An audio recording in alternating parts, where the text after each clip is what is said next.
ভারত যদি বাংলাদেশকে অস্থিতিশীল করতে চায়, ভারত যদি অন্তর্বর্তী সরকারকে বিপর্যয়ের মধ্যে ফেলতে চায়, ভারত যদি আমাদের নিরাপত্তা নিয়ে তারা যদি বেশি টানাটানি করে, আমি পরিষ্কার করে বলতে চাই ভারতের নিরাপত্তাও কিন্তু ঝুঁকির মধ্যে পড়তে বাধ্য। তো 4 মাসে ঐক্যের মধ্যে কিছু ফাটল, কিছু ফাঁক ফোকর দেখা যাচ্ছে কিনা, কিন্তু আবার যখন দরকার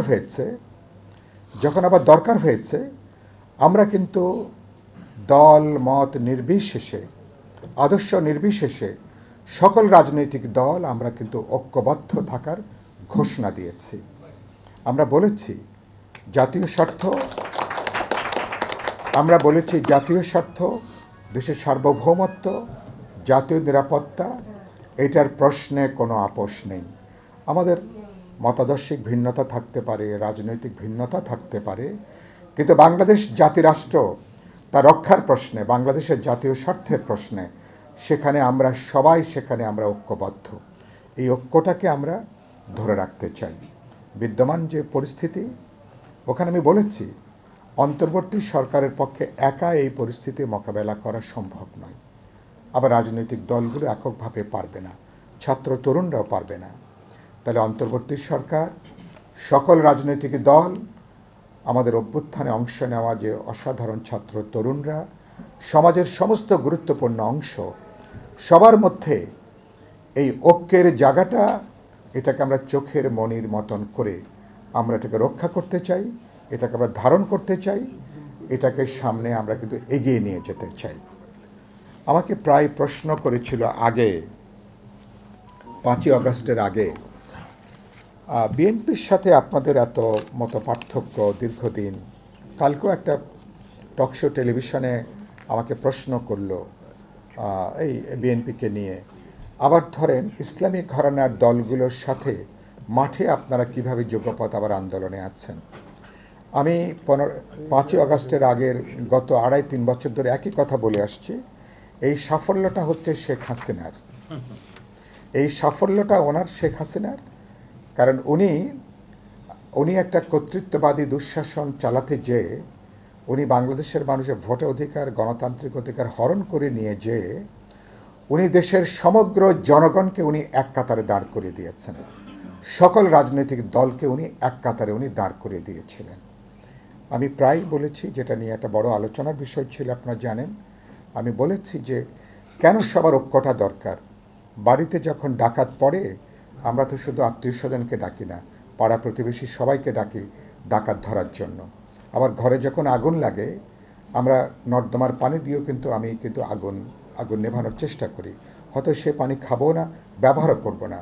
তার মানে যাদের সঙ্গে আমার আদর্শিক বিরোধ, রাজনৈতিক বিরোধও আছে, হয়তো বছরও একবার দেখা হয় না, কিন্তু পরিস্থিতি সবাইকে এক জায়গাতে দাঁড় করিয়ে দিয়েছে। ভারতের এখন আমি আরেকটা শক্তির জায়গাটা, ভারতের একটা প্রবল বৈরী প্রতিপক্ষ ভারতের।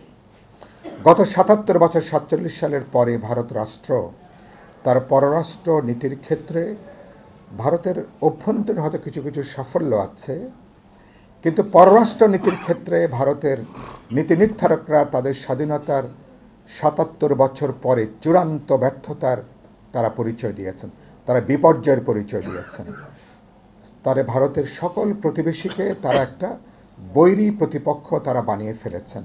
পাকিস্তান বলি, শ্রীলঙ্কা বলি, অথবা এখানে নেপাল বলি, এমনকি সর্বশেষ বাকি ছিল মালদ্বীপ পর্যন্ত তারা সেখানে ভারতের দাদাগিরির বিরুদ্ধে তারা দাঁড়িয়েছে। সর্বশেষ তারা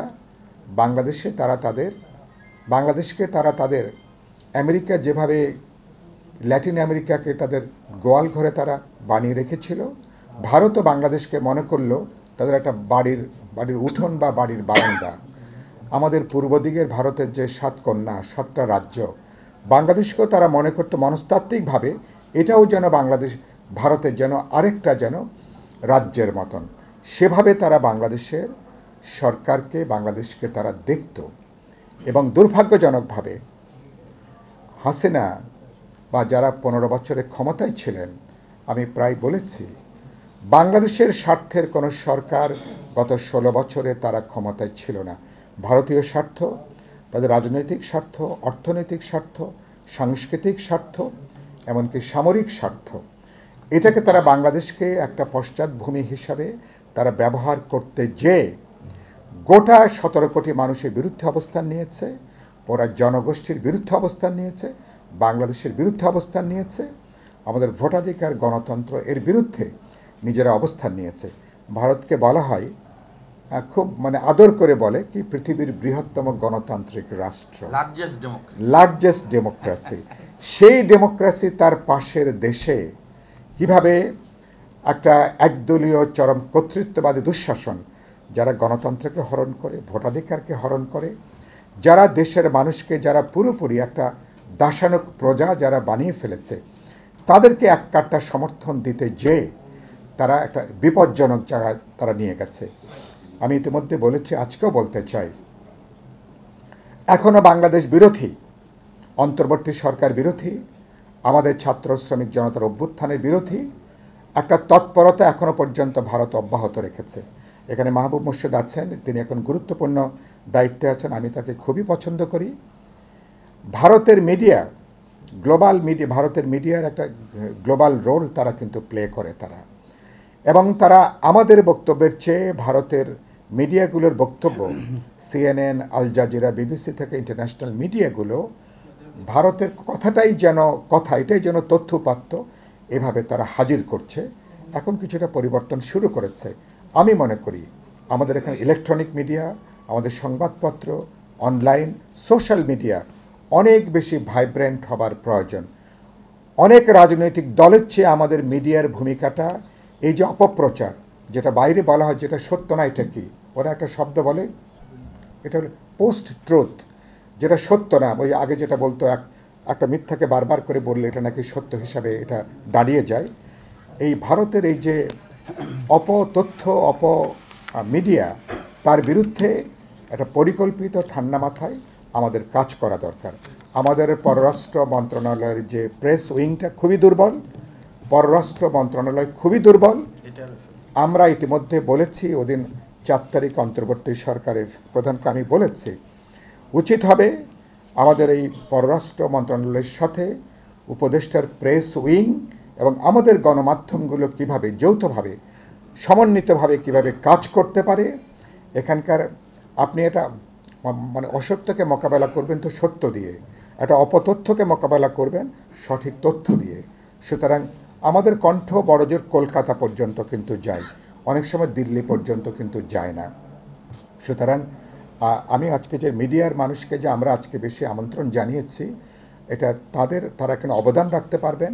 এখন তাদের একটা ঐতিহাসিক গুরুত্বপূর্ণ ভূমিকা প্লে করবার আছে।